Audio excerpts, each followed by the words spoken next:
I'm Anna Klump. I'm the president of the Delmarva Driving Club Society, and I'm here with Linda Thomas, and we're making a short video on Gambler's Choice. Gambler's Choice is a class that you might find in a lot of shows, pleasure driving shows that you may go to, and they're fun, exciting. It's one of the few that you can strategize and come up with a plan for how to do best as you can. So we're going to be talking about what it is, what you might expect to find, and how to go about approaching the class with you and your pony. To talk for a second about going to a pleasure show. Some people are intimidated about that. One of the problems with people is they get, oh my God, I might lose. When you're going to a pleasure show, or any kind of a show, you need to come up with what you plan to accomplish. One of the benefits of Gambler's Choice is you can decide how many points you want to get and making certain that your horse does what they want them to do. And that way, at least when you leave the ring, you have a good feeling for what happened, or you have something you need to work on. Because the one thing I have learned about showing is that you can count on what your horse might know, but you can't count on who shows up. And so setting your goal as being first or second or third sometimes can be very frustrating, because we have bad days, the horses have bad days, and sometimes we have splendid days and a better competitor shows up. So what specifically is Gambler's Choice? Gambler's Choice is a course over approximately 6 to 10 obstacles. They may be different. We're going to show you some of them. It might be something that's completely different, something new, but there's some standard things. Each obstacle gets a point value. Each driver gets approximately 3 minutes to complete the course. You will get a copy of the course before you are expected to show up. It's always a good idea. Usually you get that first thing in the morning, and it's usually a really great idea to walk it first. So when you go to a show, usually they run by rules.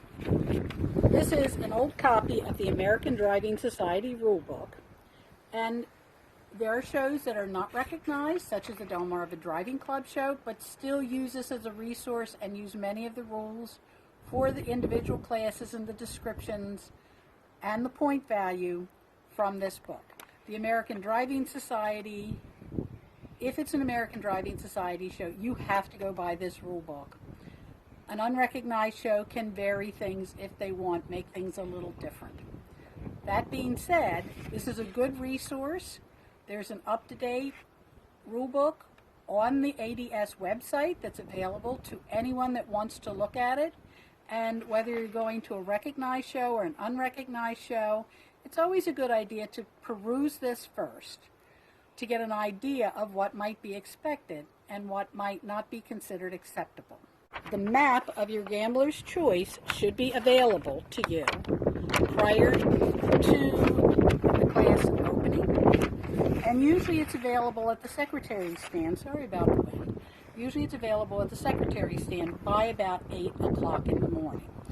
So I would recommend you get a copy of this, you look at the different obstacles, you see the various point systems for each obstacle, and then you go walk the course.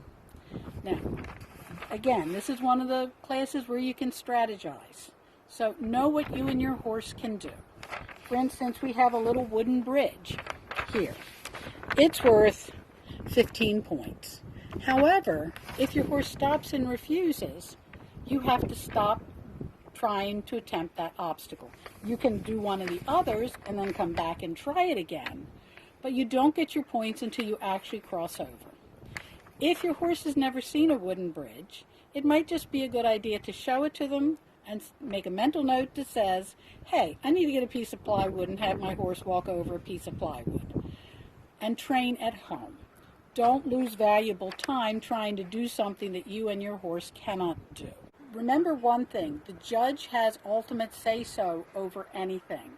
So the judge at whatever show, whether a recognized or unrecognized show, is the one who decides, did you refuse this? Did you refuse it too many times? Should you be eliminated?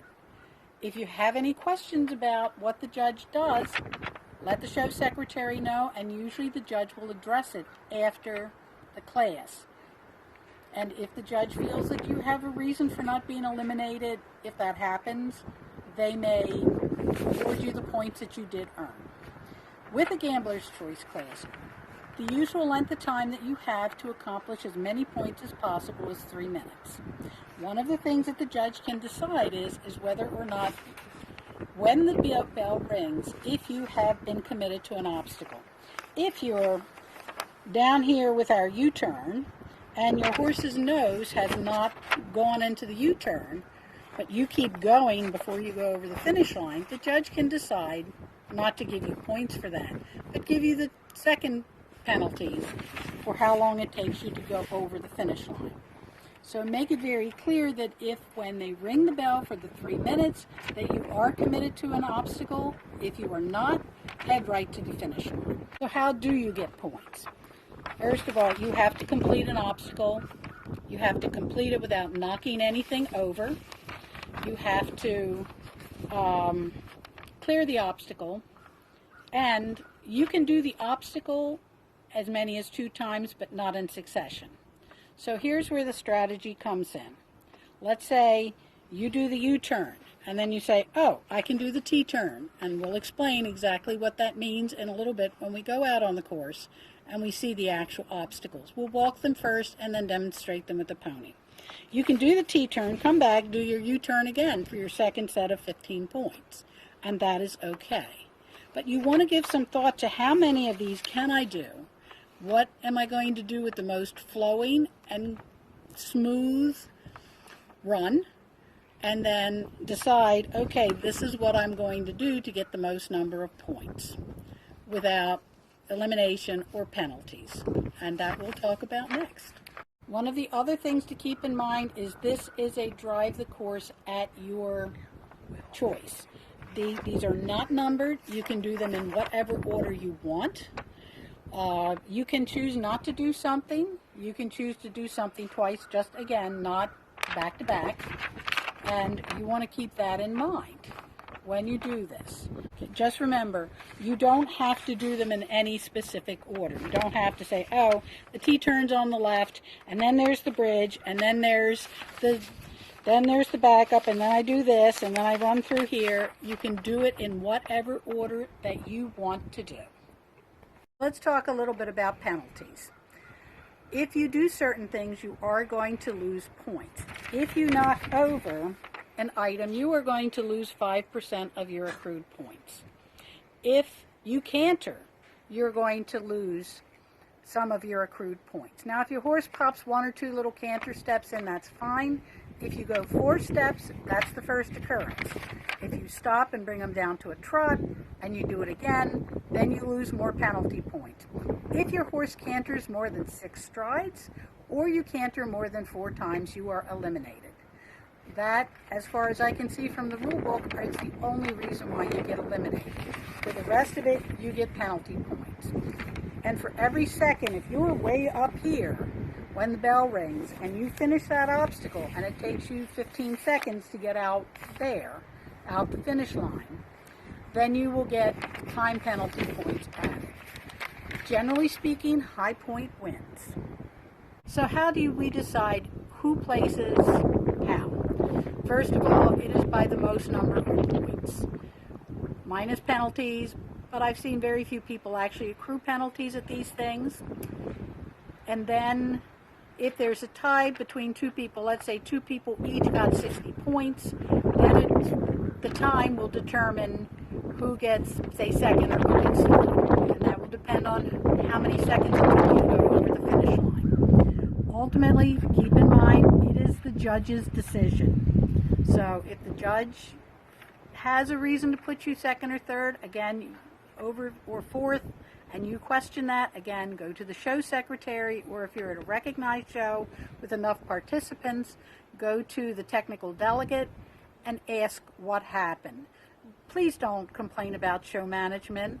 Don't post things online. Ask questions. We're all here to make this a great experience for you. You have to enter the right way. So you will not get a signal for when you enter. When you cross this line, that's when your time starts. When you have to have the red start on the right, that's elimination. And none of your points will count. Here is a bridge. Again, you can enter this in either direction, but you have to clear it in order to get all the points. Again, if this is something your horse has never seen, it's a good idea to practice this at home. Show it to the horse. If he's willing to go forward, some are, then let them go. And some places will have tarps down. My recommendation is, if your horse has never crossed a tarp, don't make it the first time at the show. Just say, can't get those points. This is the backup obstacle. You simply back your cart or carriage up to the pole, knock it off of the jump standard, and then move forward. When I do this with my horse, I normally bypass, because unless you're backing straight, you may incur some penalty points if you don't exactly line up properly. This is our U-turn obstacle, and it certainly does look like the letter U. You can do it in either direction. You simply enter the obstacle, keeping your carriage wheel as close to the white piping as possible and ensuring that you stay inside the orange cone.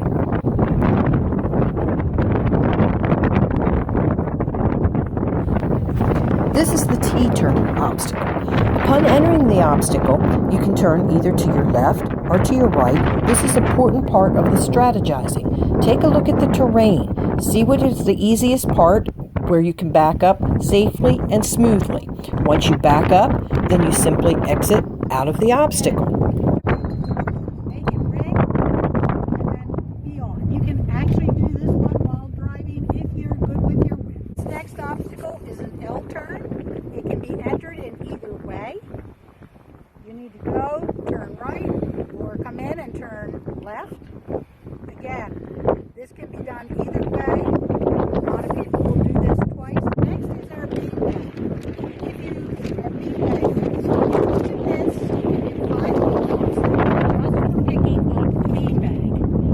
So I'm going to pick up the beanbag and then proceed to go over to the toss.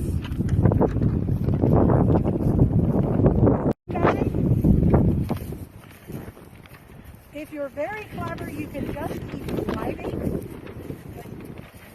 If you want just 5 points, and you just toss it, that'll be 5 points according to our sheet.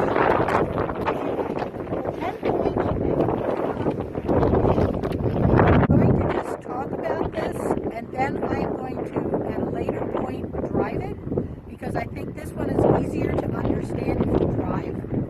The middle barrel is the middle point of a figure 8.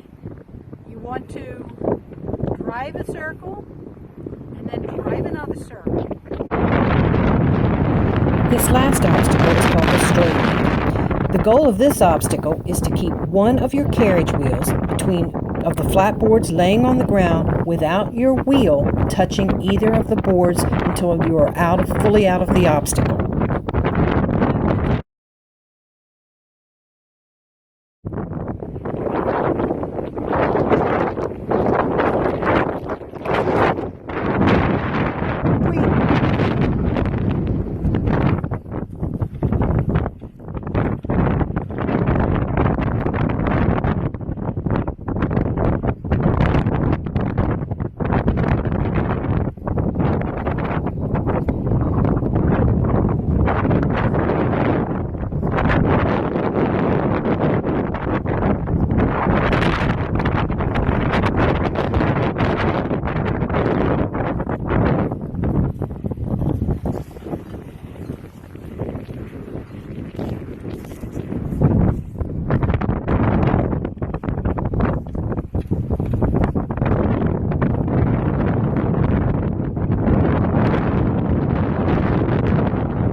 so just to recap, we drove the course for a total of 149 points.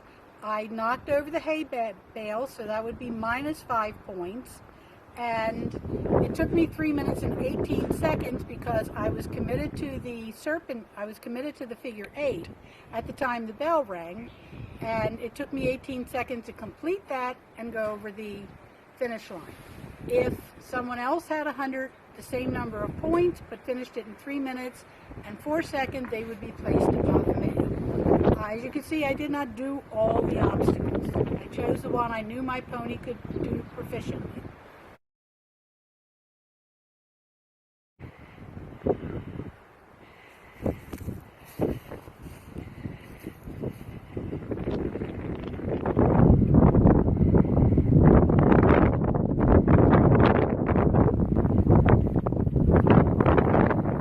Part of what we also videoed was me cantering my pony to show, and that would have been an elimination canter because she went over 6 strides.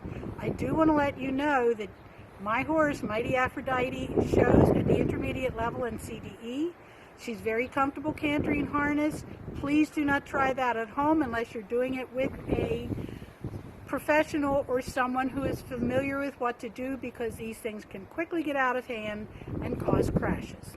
The other thing I want to say about gaits is that the rule book calls for it to be ridden at a trot.